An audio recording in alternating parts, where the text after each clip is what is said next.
The Girls Who Mended Time.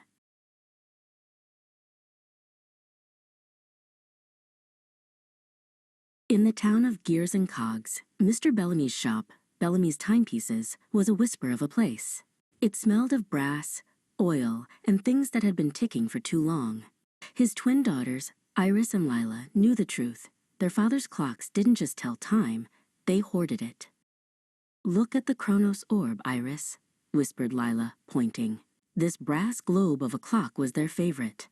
When their father was too busy fussing over escapements, they would sneak closer, sensing the faint hum of trapped afternoons, silent jokes, and forgotten birthdays swirling inside.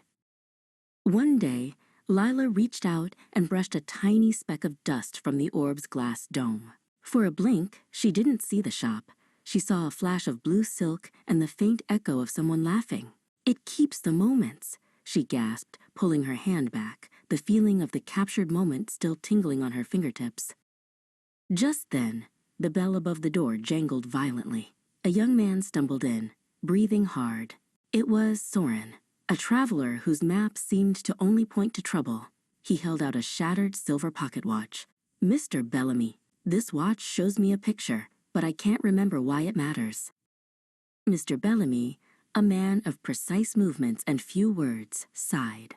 "I repair the mechanism, young man, not the memory." But as Soren pleaded, Iris and Lila peered at the broken watch face.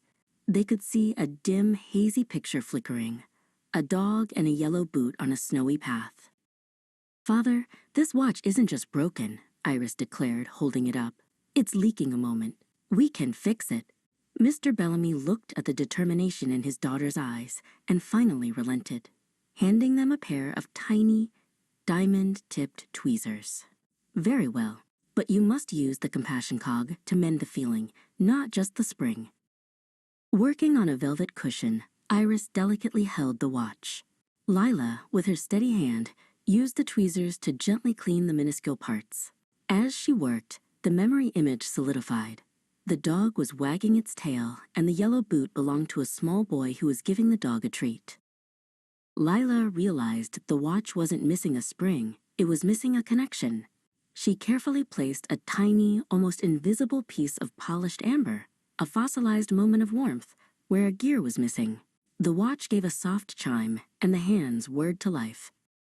Soren pressed the watch to his chest. "I remember," he burst out. "I was that boy.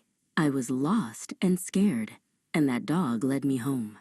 The yellow boot belonged to the man who took me in. I'd forgotten the kindness, not the place." Mr. Bellamy gave a rare, small smile of approval. Iris and Lila cheered. They hadn't just fixed a watch, they had re-anchored a moment of true kindness to a lost man's heart.